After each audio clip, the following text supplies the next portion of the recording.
Hello students. अगर मेरी आवाज़ क्लियरली आप लोगों को सुनाई दे रही है तो एक कंफर्मेशन मैसेज ड्रॉप कीजिए।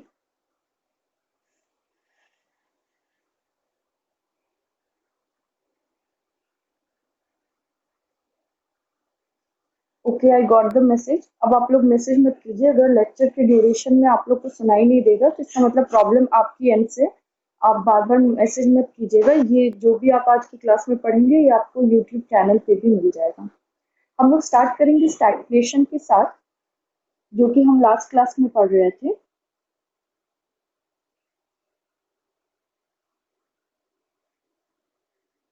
स्टैग्फ्लेशन का जो कॉन्सेप्ट है ये इमर्ज हुआ था 1970 में। ये हम डिस्कस कर चुके थे।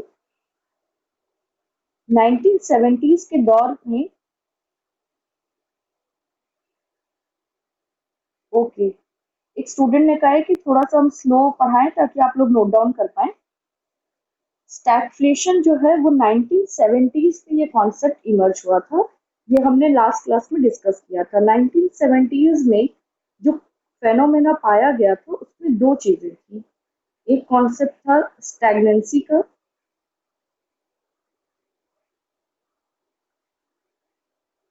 स्टैग्नेंसी मतलब कुछ रुका हुआ, जैसा कि हम कहते हैं स्टैग्नेंट वाटर या रुका हुआ पानी। स्टैग्नेंट मतलब अगर ठहराव है और कोई चीज पूरी तरीके से रुकी हुई है तो उसे हम कहते हैं स्टैग्नेंट।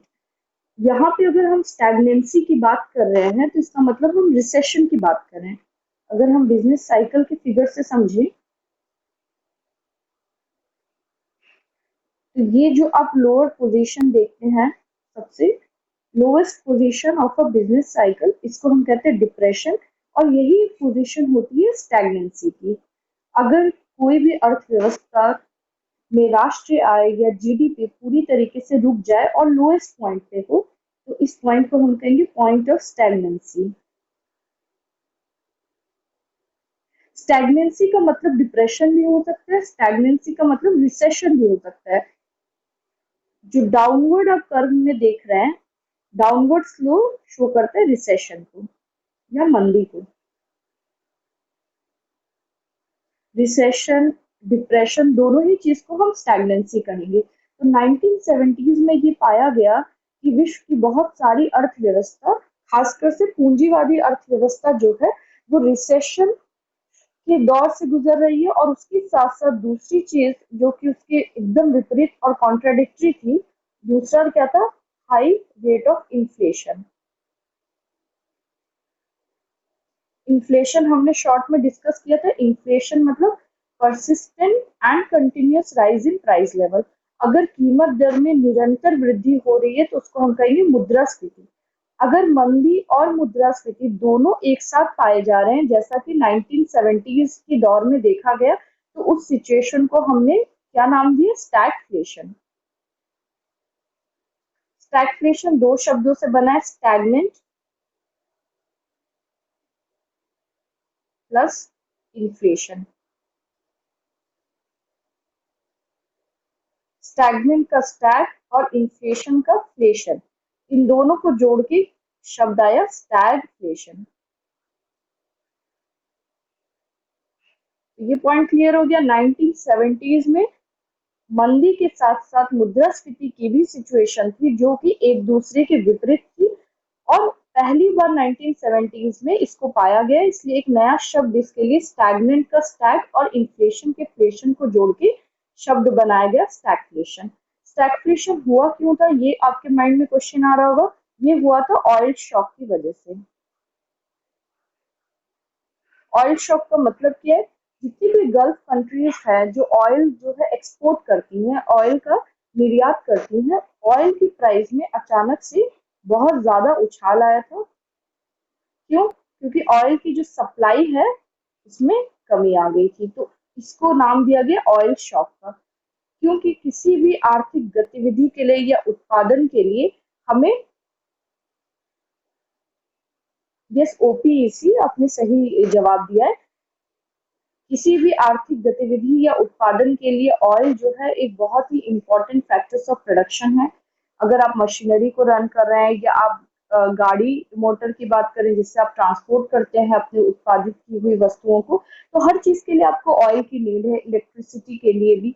तो इस वजह से जब ऑयल शॉक हुआ तो इसका असर किस पे पड़ा, विश्व की सारी अर्थव्यवस्थाओं पे पड़ा, खास करके पूंजीवादी अर्थव्यवस्था पे। और इसकी वजह से रिसेशन की सिचुएशन होने के बावजूद इन्फ्लेशन पाया गया। होता क्या है, अगर रिसेशन है या जीडीपी बहुत तेजी से जीडीपी में गिरावट आ रही है, ये रिसेशन, तो इसमें गिरावट आने की वजह से जो आउटपुट है वो डिक्रीज होता है। और अगर आउटपुट डिक्रीज हो रहा है तो इसका मतलब बेरोजगारी बढ़ेगी, कुल मांग में कमी आएगी और कीमत दर में भी कमी आनी चाहिए। क्योंकि ऑयल शॉक हुआ था और ये एक सप्लाई साइड एस्पेक्ट था, उसकी वजह से कीमत दर में गिरावट आने की जगह कीमत दर में वृद्धि आ रही थी, क्योंकि उत्पादन का एक साधन जो कि ऑयल है या तेल है, ईंधन है, उसमें बहुत तेजी से उसकी कीमत दर में उछाल आया था। तो इसलिए रिसेशन के साथ साथ इन्फ्लेशन भी पाया गया था। तो इस पूरे कॉन्सेप्ट को कहते हैं स्टैगफ्लेशन, जो कि आप इंडियन इकोनॉमी या भारतीय अर्थव्यवस्था के संदर्भ में भी समझ सकते हैं कि इंडिया में 2007-8 और 9 में भी रिसेशन का इफेक्ट देखा गया था। रिसेशन के इफेक्ट के साथ साथ इन्फ्लेशन रेट जो है वो हमेशा इंडिया में बहुत ज्यादा हाई रहा है, स्पेशली फूड इन्फ्लेशन। तो आप कह सकते हैं ये भी एक प्रकार की स्टैगफ्लेशन की सिचुएशन है। अगर मंदी के साथ साथ कीमत दर जो है वो निरंतर बढ़ रही है तो उसे हम नाम देंगे स्टैगफ्लेशन का। क्लियर है ये पॉइंट? और नेक्स्ट पॉइंट समझते हैं, economic growth.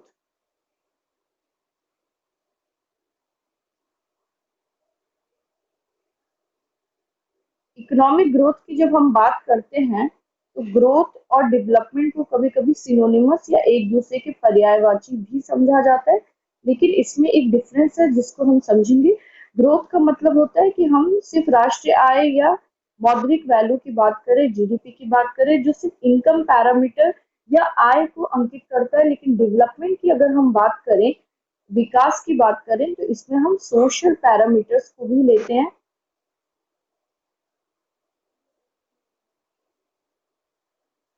Yes, quality of life, standard of living, poverty, below poverty line कितने लोग हैं, पॉवर्टी की क्या सिचुएशन है, लिटरेसी की क्या सिचुएशन है, अनएम्प्लॉयमेंट की क्या सिचुएशन है, क्वालिटी ऑफ एजुकेशन क्या है, क्वालिटी ऑफ इंफ्रास्ट्रक्चर क्या है, हॉस्पिटल फैसिलिटीज कैसी हैं, ये सारे कॉन्सेप्ट है डेवलपमेंट के। ग्रोथ का मतलब क्या है, हम सिर्फ जीडीपी की बात कर रहे हैं या हम सिर्फ राष्ट्रीय आय की बात कर रहे हैं। इकोनॉमिक ग्रोथ का क्या मतलब है, जीडीपी। और इकोनॉमिक ग्रोथ ये सुनिश्चित करता है कि आर्थिक विकास हो रहा है कि नहीं, आर्थिक आर्थिक वृद्धि हो रही है कि नहीं, और इकोनॉमी किस पाथ में आगे बढ़ रहा है। Next important macroeconomic indicator है balance of payments and exchange rate, जो कि आप ट्रेड के पेपर में पढ़ेंगे, लेकिन यहाँ पे भी हम थोड़ा सा डिस्कस कर लेते हैं, क्योंकि हम पढ़ रहे हैं कि मैक्रो इकोनॉमिक्स में कौन कौन से इंपॉर्टेंट इंडिकेटर्स हैं जो इस चीज को, मैक्रो इकोनॉमिक्स की स्टडी को इम्पोर्टेंट बनाते हैं। बैलेंस ऑफ पेमेंट को समझने से पहले हम समझेंगे balance of trade. Balance of trade में हम बात करेंगे गुड्स एंड सर्विसेज की, और गुड्स एंड सर्विसेज में हम बात करेंगे आयात और निर्यात की, export and import. Export minus import is greater than zero. इसका क्या मतलब है कि हमारा जो आयात है वो ज्यादा है, निर्यात के मुताबिक हम ज्यादा एक्सपोर्ट कर रहे हैं, कम इंपोर्ट कर रहे हैं। अगर ये वैल्यू पॉजिटिव है तो इसका मतलब कैसी कंडीशन है, ट्रेड सरप्लस।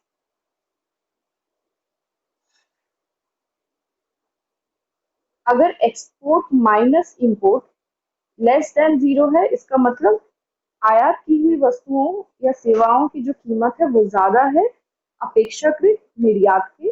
तो इसका मतलब इंपोर्ट ज्यादा है, एक्सपोर्ट कम है। तो ये कैसी सिचुएशन है, ट्रेड डेफिसिट की।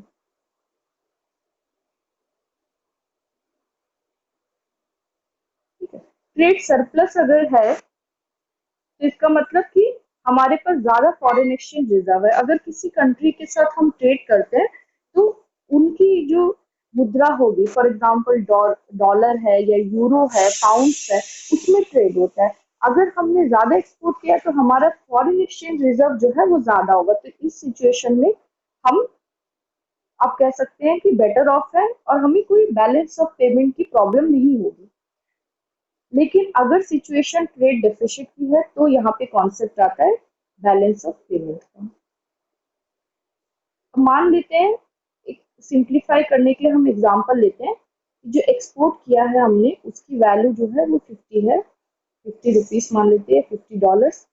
इंपोर्ट जो हमने किया है वो है 100, तो इसका मतलब कितने घाटे में है हमें, -50, या जो व्यापार घाटा है वो -50 का है। लेकिन क्या आप ये कहेंगे कि -50 हमारे पास नहीं है इसलिए हम नहीं पेमेंट करेंगे, ऐसा तो हम नहीं कह सकते। तो ये -50 की पेमेंट करने के लिए हम लेंगे लोन, ऋण लेंगे, किससे लेंगे, इंटरनेशनल इंस्टीट्यूशन से। फॉर एग्जाम्पल हम बात करते हैं वर्ल्ड बैंक की। तो अगर हमने international institute for example world bank से लोन लिया, तो ये जो लोन है इससे हम अपने ट्रेड डेफिसिट का पेमेंट करके बैलेंस ऑफ पेमेंट करेंगे। बैलेंस ऑफ पेमेंट मतलब अगर व्यापार में किसी प्रकार का घाटा है और उसकी पेमेंट के लिए, इंपोर्ट की पेमेंट के लिए अगर हम ऋण लेते हैं इंटरनेशनल इंस्टीट्यूशन से, तो इसको बैलेंस ऑफ पेमेंट कहते हैं। इसलिए हम हमेशा कहते हैं कि balance of payment is always in balance. Balance of trade जो है बैलेंस हो भी सकता है, नहीं भी हो सकता है, लेकिन बैलेंस ऑफ पेमेंट जो है वो हमेशा बैलेंस में रहता है। ठीक है, ये पॉइंट क्लियर है, हम आगे बढ़ते हैं।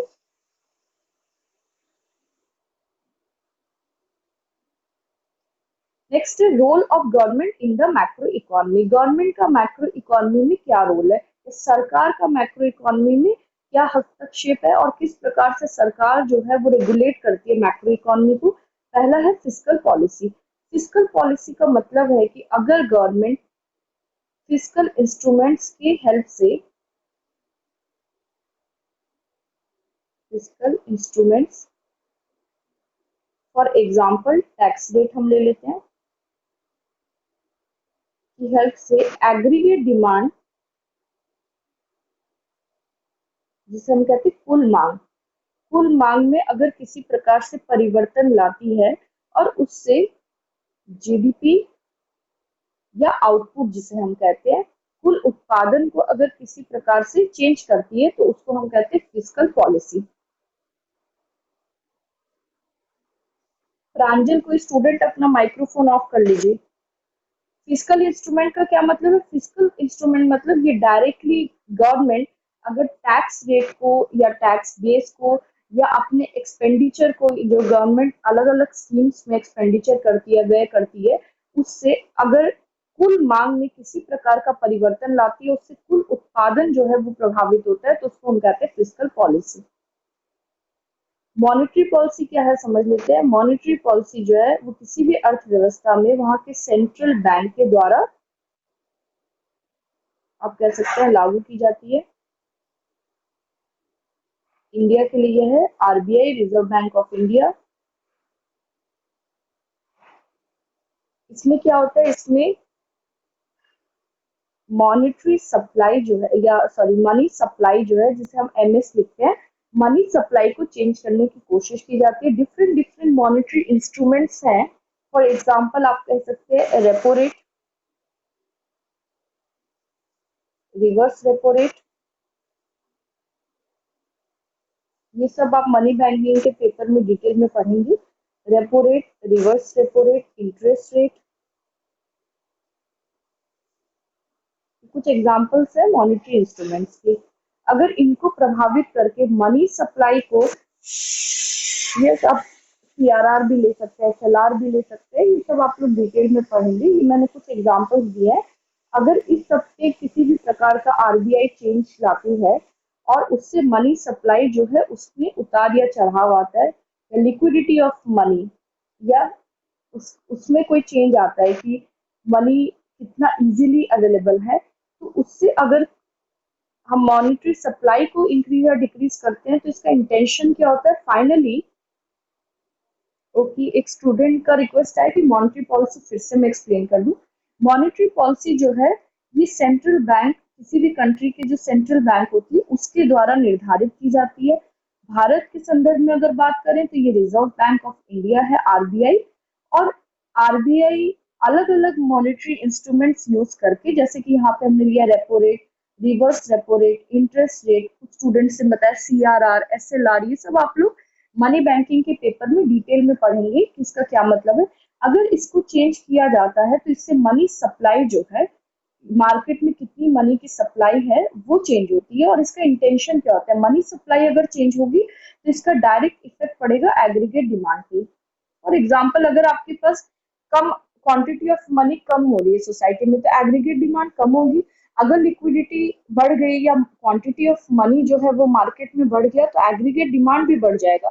अगर एग्रीगेट डिमांड बढ़ेगा तो टोटल आउटपुट या जीडीपी जो है वो भी इंक्रीज होगा। तो इस प्रकार से अगर मॉनेटरी इंस्ट्रूमेंट्स को यूज करके इनडायरेक्टली कुल मांग में परिवर्तन लाया जाता है ताकि जीडीपी को बढ़ाया जा सके या इन्फ्लेशन को कंट्रोल किया जा सकता है। अगर फॉर एग्जांपल मुद्रास्फीति है तो मनी सप्लाई को कम करने के लिए पॉलिसीज बनाई जाएंगी। तो इन सब कंडीशंस में अगर किसी भी इकोनॉमिक प्रॉब्लम को, फॉर एग्जांपल रिसेशन है, मंदी है या इन्फ्लेशन है, मुद्रास्फीति है, इन सब से बाहर निकलने के लिए अगर हम मॉनेटरी पॉलिसी का भी उपयोग कर सकते हैं। नेक्स्ट है supply side policies. Supply side policies जो है ये इमर्ज हुई थी 1970s में। क्यों इमर्ज हुई थी? क्योंकि स्टैगफ्लेशन जो है वो पाया गया था। स्टैगफ्लेशन में रिसेशन के साथ साथ इन्फ्लेशन भी था, इसलिए ये कहा गया कि स्टैगफ्लेशन जो है वो एक सप्लाई साइड प्रॉब्लम है।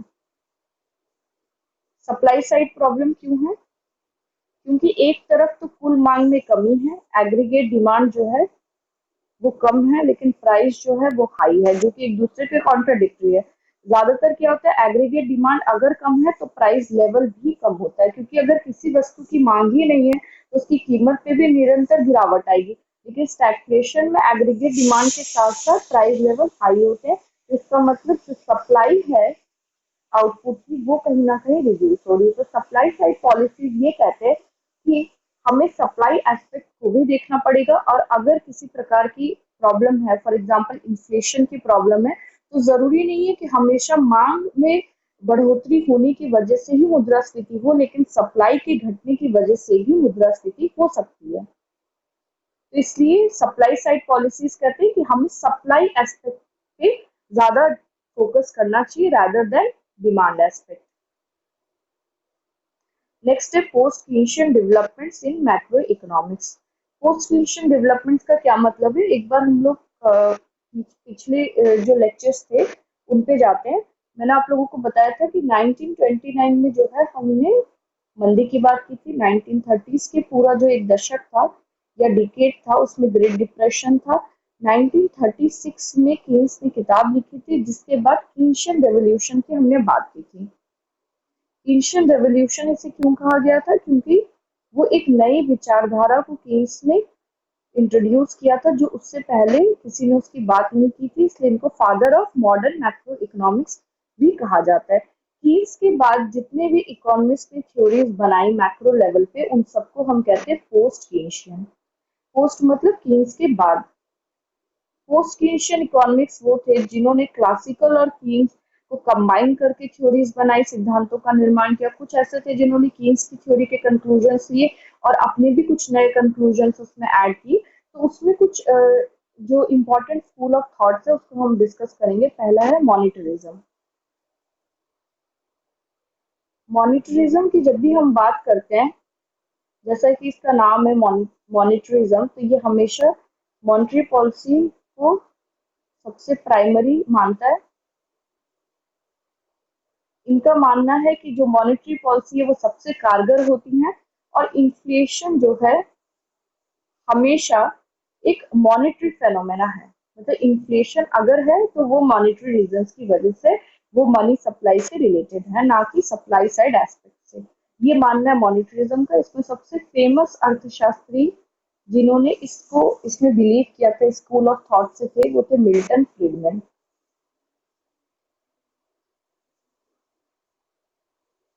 मिल्टन फ्रीडमैन वो अर्थशास्त्री थे जिन्होंने इसको एस्टैब्लिश किया था मॉनेटरिज्म को, और वो मानते थे कि मॉनेटरी पॉलिसी ही सल्यूशन है इकोनॉमिक प्रॉब्लम्स का, इन्फ्लेशन का और रिसेशन का।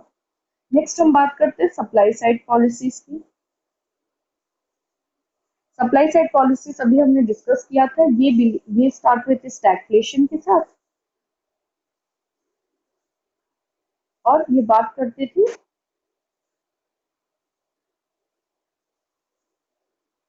स्टैग्फ्लेशन के साथ, और ये बात करते थे कि हमें सप्लाई एस्पेक्ट्स पे ज्यादा जोर देना चाहिए। इसमें हम कुछ एग्जांपल्स लेते हैं। For example, incentive to work,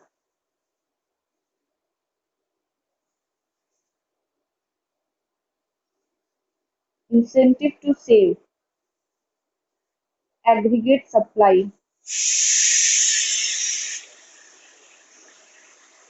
ये बात करते थे अगर वर्क करने का मोटिवेशन ज्यादा है तो ये डायरेक्टली इन्फ्लुएंस करेगा एग्रीगेट सप्लाई को, और अगर आप काम करेंगे तो आप इनकम अर्न करेंगे, उससे सेविंग भी अर्न होगी। तो ये जो भी फैक्टर्स पे बिलीव करते थे वो सारे सप्लाई साइड फैक्टर्स थे, और इनका मानना था कि पूर्ति को बढ़ाकर ही हम सारे इकोनॉमिक प्रॉब्लम्स को सॉल्व कर सकते हैं।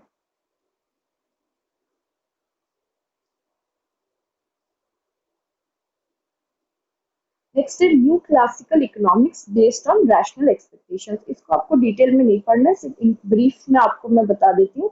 न्यू क्लासिकल इकोनॉमिक्स जो थे वो रैशनल एक्सपेक्टेशंस में बिलीव करते थे। रैशनल मतलब आप कह सकते हैं तर्क संगत, कि ये बिलीव करते थे जो कंज्यूमर्स हैं और जो प्रोड्यूसर्स हैं,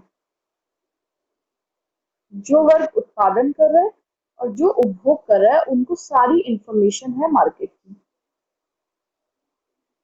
अगर इंफॉर्मेशन सारी है, स्टूडेंट की रिक्वेस्ट है कि सप्लाई साइड इकोनॉमिक्स जो है, supply side school of thought, उसको रिपीट कर दूं मैं। तो पहले हम सप्लाई साइड ही समझ लेते हैं। ओके, सप्लाई साइड,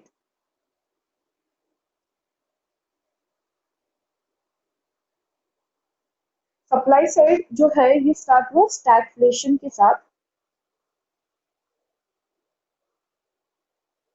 स्टैगफ्लेशन की समस्या जो थी वो क्या थी कि एक तरफ तो जीडीपी जो है उसमें बहुत तेजी से गिरावट आ रही है, साथ ही साथ कीमत दर में बहुत तेजी से उछाल आ रहा है, जो कि एक दूसरे के विपरीत है। तो लॉजिकली समझिए, अगर जीडीपी में गिरावट आ रही है तो इसका मतलब आउटपुट में कमी आएगी, एम्प्लॉयमेंट में कमी आएगी, इसका मतलब बेरोजगारी बढ़ेगी, एग्रीगेट डिमांड जो है उसमें भी कमी आएगी, कुल मांग में।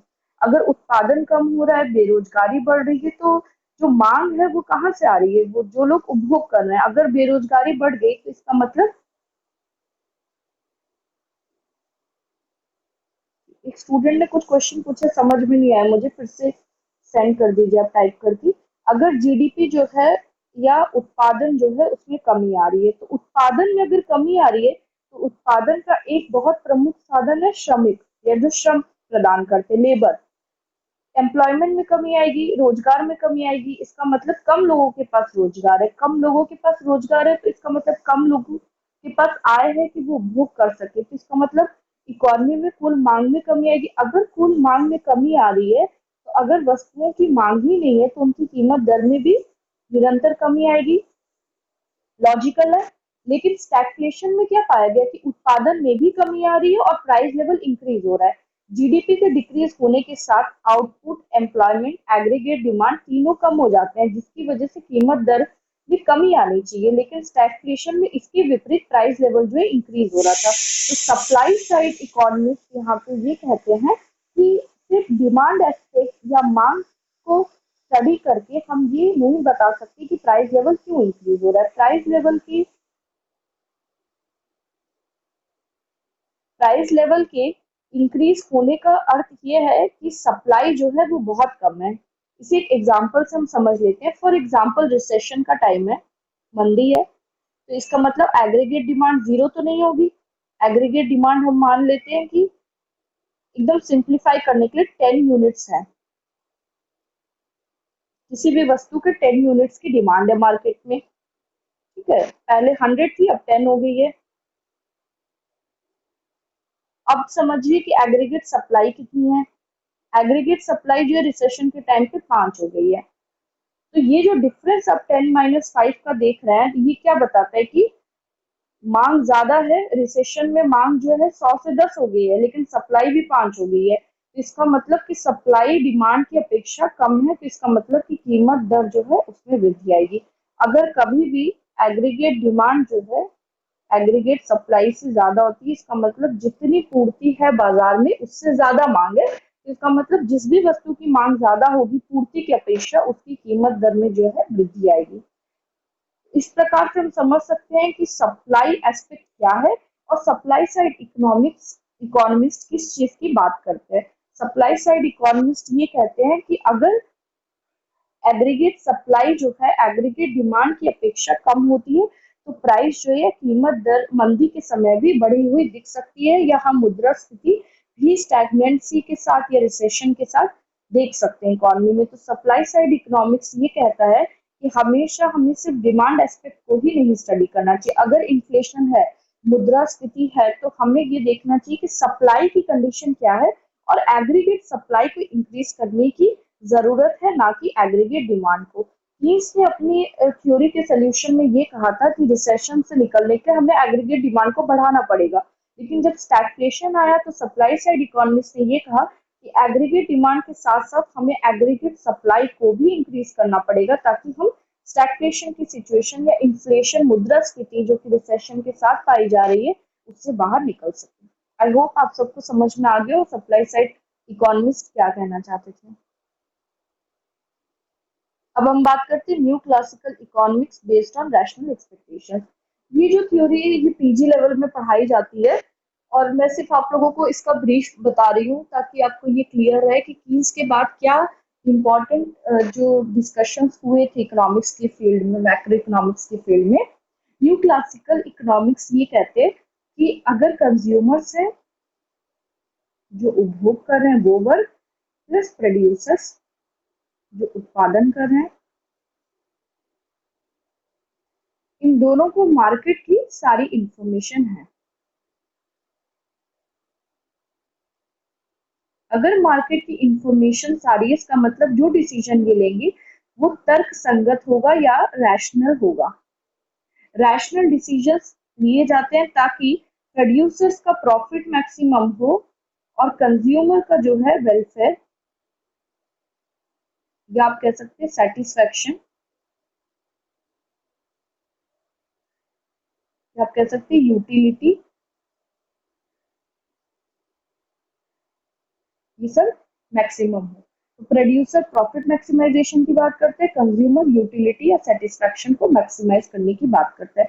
जो भी डिसीजंस लिए जाते हैं वो on the basis of rational expectations होते हैं क्योंकि मार्केट की सारी इंफॉर्मेशन है। और इसी कॉन्सेप्ट में न्यू क्लासिकल इकोनॉमिक्स ने अपनी थ्योरी दी थी कि किस प्रकार से हम रिसेशन से बाहर निकल सकते हैं। स्टूडेंट की रिक्वेस्ट है ये कि इसको रिपीट कर दूं मैं। New classical economics based on rational expectations. Consumers और प्रोड्यूसर्स जो हैं वो दो इंपॉर्टेंट वर्ग हैं किसी भी अर्थव्यवस्था में, एक जो उत्पादन कर रहे हैं, दूसरे जो उपभोग कर रहे हैं। अगर हम ये मान लें कि बाजार में जितनी भी इंफॉर्मेशन है, इंफॉर्मेशन मतलब जैसे कि रॉ मटेरियल्स की वैल्यू क्या है, अलग अलग मार्केट्स में अलग अलग कमोडिटीज क्या सेम कमोडिटीज की प्राइस क्या है, ये एक एग्जांपल मैंने आप लोग को दिया है। तो इसका मतलब जो डिसीजन कंज्यूमर या प्रोड्यूसर लेंगे वो रैशनल होगा या तर्क संगत होगा।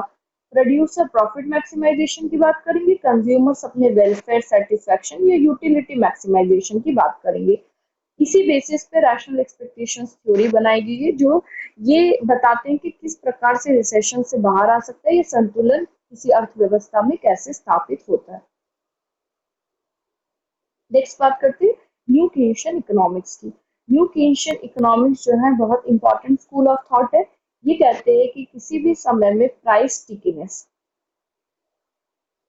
प्राइस स्टिकीनेस का अर्थ है, स्टिकीनेस मतलब किसी किसी चीज का या कीमत दर का आप कह सकते हैं कि परिवर्तन ना आना। किसी भी समय काल में जो कीमत दर है अगर उसमें क्यों उसमें परिवर्तन नहीं आता, जिस पे बहुत ज्यादा स्टडी की गई तो पाया गया कि 10 साल 20 साल में ही कीमत दर कोई प्रोड्यूसर अपने यहाँ की कीमत दरों को चेंज करता है और प्राइस जो है वो स्टिकी होती है। स्टिकी होने का क्या मतलब है कि इसमें जल्दी कोई परिवर्तन नहीं आता। इसको उन्होंने माइक्रो इकोनॉमिक्स के बेसिस पे एक्सप्लेन किया, माइक्रो कॉन्सेप्ट के बेसिस में। और जो कीन्शियन इकोनॉमिक्स के या कीन्स ने जब जॉन मेनार्ड कीन्स ने अपनी थ्योरी दी थी तो उसके जो मेजर कंक्लूजन थे उसको हम एक बार रिकॉल कर लेते हैं। कीन्स ने कहा था कि फिस्कल पॉलिसी जो है वो सबसे ज्यादा कारगर होती है रिसेशन से बाहर आने के लिए, और एग्रीगेट इफेक्टिव डिमांड को बढ़ाकर हम मंदी की सिचुएशन से बाहर आ सकते हैं। तो न्यू क्रिएशन इकोनॉमिक्स इसमें बिलीव करते थे कि कीमत दर जो है वो माइक्रो इकोनॉमिक फाउंडेशन के आधार पे उन्होंने एक्सप्लेन किया कि कीमत दर जो है वो आप कह सकते हैं कि जल्दी उसमें किसी प्रकार का परिवर्तन नहीं आता, और कीन्स की जो फिस्कल पॉलिसी का सोल्यूशन था उसमें न्यू केन्शियन इकोनॉमिक्स जो है वो बिलीव करते हैं। इस सब में आपको बहुत डिटेल में स्टडी नहीं करना, बस आपकी जानकारी के लिए है कि कीन्स के बाद कौन कौन से स्कूल ऑफ थॉट्स आए थे और उनकी प्रमुख विचारधारा क्या थी। आगे बढ़ते हैं। जो सबसे लास्ट सेक्शन है हमारे जो इंट्रोडक्शन ऑफ मैक्रो इकोनॉमिक्स का, कि इम्पोर्टेंस क्या है मैक्रो इकोनॉमिक्स की। कई बार स्टूडेंट्स पूछते हैं कि माइक्रो इकोनॉमिक्स तो समझ में आता है कि अलग अलग फर्म्स हैं, प्रोड्यूसर्स हैं या कंज्यूमर्स हैं, वो अपने आप कह सकते हैं प्रॉफिट मैक्सिमाइजेशन की या यूटिलिटी मैक्सिमाइजेशन की बात करते हैं। लेकिन ये मैक्रो इकोनॉमिक्स की इम्पोर्टेंस क्या है या मैक्रो इकोनॉमिक्स हम क्यों स्टडी करते हैं, तो यही हमारा लास्ट सेक्शन है लेक्चर का, जिसमें हम ये स्टडी करेंगे कि इम्पोर्टेंस क्या है या सिग्निफिकेंस क्या है। पहला है to understand the working of macro economy. किसी भी अर्थव्यवस्था, चाहे वो भारतीय अर्थव्यवस्था हो चाहे विदेश की कोई अर्थव्यवस्था हो, वो किस प्रकार से फंक्शन कर रही है। फॉर एग्जाम्पल वहाँ का जीडीपी क्या है, वहाँ का लिटरेसी रेट क्या है, वहाँ पॉवर्टी लेवल क्या है, इन सब चीज़ों को स्टडी करने के लिए जब आप पूरी इकोनॉमी की बात करते हैं तो सिर्फ आप किसी इंडिविजुअल की बात नहीं कर सकते, किसी इंडिविजुअल कंज्यूमर की, किसी एक प्रोड्यूसर की बात आप नहीं कर सकते। आपको पूरी इकोनॉमी, पूरी अर्थव्यवस्था की अगर बात करनी है तो आप कुल की बात करेंगे, एग्रीगेट की बात करेंगे। तो पूरी इकोनॉमी को समझने के लिए, पूरी अर्थव्यवस्था किस प्रकार से काम करती है उसको समझने के लिए मैक्रो इकोनॉमिक्स के जो अलग अलग इंडिकेटर्स हैं, लाइक प्राइस लेवल, कीमत दर, या बेरोजगारी का दर, या गरीबी का दर, या लिटरेसी कितनी है, साक्षरता कितनी, इस सब को स्टडी करना जरूरी है। Important nature of macro economic issues.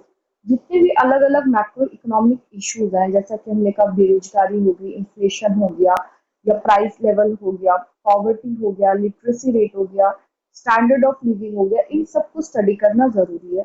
तीसरा, importance of macro economics for accelerating economic growth. GDP को किस प्रकार से बढ़ाया जाए, जैसे कि आप हमेशा न्यूज़पेपर में देखते हैं, अभी कोविड-19 के टाइम आपने देखा कि जीडीपी जो है उसमें बहुत ज्यादा कॉन्ट्रैक्शन आ गया है। उसी प्रकार से हमेशा टारगेट रखा जाता है कि जीडीपी को कितना बढ़ाया जाए, 7%, 8%, 9%। तो इस सब के लिए भी मैक्रो इकोनॉमिक्स को स्टडी करना जरूरी है। नेक्स्ट है understanding business cycles. Business cycles की बहुत सारी थ्योरीज हैं जो आप लोग इस साल पढ़ेंगे। बिजनेस साइकिल्स जो है वो एक नेचुरल फेनोमेना है। इसका मतलब कि आप कुछ भी करें, बिजनेस साइकिल जरूर आएंगे। लेकिन बिजनेस साइकिल की थ्योरीज जो है वो क्या एस्टेब्लिश करती हैं कि बिजनेस साइकिल्स क्यों आते हैं। अगर हम रिसेशन में हैं तो हम कितनी जल्दी रिसेशन से बाहर निकल सकते हैं। अगर हम बूम में हैं तो हम, बूम मतलब हाईएस्ट पॉइंट, बूम की सिचुएशन को हम कितने टाइम तक मेंटेन रख सकते हैं। इन सब चीजों को स्टडी करने के लिए बिजनेस साइकिल्स की थ्योरी इम्पॉर्टेंट है। नेक्स्ट है formulating governments macro economic policies. Government की जितनी भी मैक्रो इकोनॉमिक पॉलिसीज है, फॉर एग्जांपल अगर आप पॉलिसी की बात करें, जितनी गरीबी हटाने की पॉलिसीज आई थी, या जो रोजगार को बढ़ाने की जितनी पॉलिसीज बनी है आज तक, क्योंकि सबसे ज्यादा पॉलिसीज जो बनी है वो एम्प्लॉयमेंट इंक्रीज करने की ही बनी है। तो गवर्नमेंट जब अपनी पॉलिसीज बनाती है या पूरी अर्थव्यवस्था के लिए जब नीतियों का निर्माण होता है, तो किसी एक इंडिविजुअल के लिए नहीं होता, वो पूरी इकोनॉमी के लिए होता है। उसके लिए सारे मैक्रो इकोनॉमिक इंडिकेटर्स को समझना जरूरी है। नेक्स्ट है individual decision making. Individual decision making का क्या अर्थ है? फॉर एग्जाम्पल इन्फ्लेशन का टाइम है, तो हो सकता है कि इंडिविजुअल्स जो है वो ये सोचें कि कीमत दर निरंतर बढ़ रही है, तो हो सकता है आगे और भी बढ़ जाए, तो इस वजह से वो ज्यादा चीजें हो सकता है खरीदने लगे। शॉर्ट पीरियड ऑफ टाइम में हो सकता है इस वजह से प्राइस लेवल और इंक्रीज हो जाए। या अगर गवर्नमेंट कुछ ऐसी पॉलिसीज बना रही है, फॉर एग्जांपल अभी आपने सुना होगा कि स्टार्टअप पॉलिसी जो है, गवर्नमेंट स्टार्टअप के लिए या नए छोटे निवेश या इन्वेस्टमेंट करने के लिए बहुत प्रोत्साहित कर रही है और इंटरेस्ट रेट की छूट की उसमें बात करती है। तो उससे भी इंडिविजुअल डिसीजंस लेते हैं कि उनको कैसे आगे काम करना है। नेक्स्ट है इम्पोर्टेंस इन बिजनेस डिसीजंस। जो भी आर्थिक गतिविधि आप देखते हैं, जो जीडीपी की हम बात करते हैं, ये सब निर्भर करते हैं उत्पादन पे या बिजनेस एक्टिविटीज पे। इसलिए बहुत इंपॉर्टेंट है। जिस प्रकार की भी नीतियों का निर्माण होता है वो डिसाइड करती है कि बिजनेस किस प्रकार से कंट्री में होगा। फॉर एग्जांपल अगर हम फॉरेन डायरेक्ट इन्वेस्टमेंट की बात करें, एफडीआई की या पोर्टफोलियो इन्वेस्टमेंट की, तो अगर गवर्नमेंट जो है फॉरेन डायरेक्ट इन्वेस्टमेंट के रूल्स और रेगुलेशन को इजी रखती है, या हमारी कंट्री में पॉलिटिकल स्टेबिलिटी है या बहुत ज़्यादा प्रोटेस्ट नहीं होता, स्टेबल एनवायरनमेंट है, तो उससे बहुत सारे फॉरेनर्स जो है या विदेशी कंपनियां हमारे यहाँ निवेश करेंगी। तो जो भी मैक्रो इकोनॉमिक इंडिकेटर्स है वो ये निर्धारित करती है कि किस प्रकार की बिजनेस एक्टिविटीज हमारी कंट्री में होगी। दूसरी चीज़ है कि हमारी कंट्री में क्योंकि मिडिल इनकम ग्रुप का पॉपुलेशन ज़्यादा है, उनकी इनकम है, तो उसकी वजह से भी बहुत सारी विदेशी कंपनियां जो है वो हमारे यहाँ निवेश करने में इच्छुक रहती हैं। तो ये सारे मैक्रो इकोनॉमिक इंडिकेटर्स के आधार पे होता है। मैक्रो इकोनॉमिक्स की स्टडी अगर आप करते हैं तो इन सारी चीज़ों को आप बेहतर तरीके से समझ सकते हैं। आज के लेक्चर के लिए इतना। अगर आप लोगों को अभी तक कोई पॉइंट समझ में नहीं आया या आपके मन में कोई क्वेश्चन है तो आप लोग डिस्कस कर सकते हैं। नेक्स्ट क्लास में हम लोग स्टार्ट करेंगे कि क्लासिकल्स की जो थ्योरी थी, theory of income and employment, उसका सिद्धांत क्या था और किस प्रकार से ग्राफिकली उसको प्रेजेंट किया गया सेज लॉ के आधार पे, और वो क्यों फेल हो गए थी, फिर उसका क्या सोल्यूशन दिया गया था। किसी स्टूडेंट को कोई डाउट पूछना है तो आप लोग पूछ सकते हैं।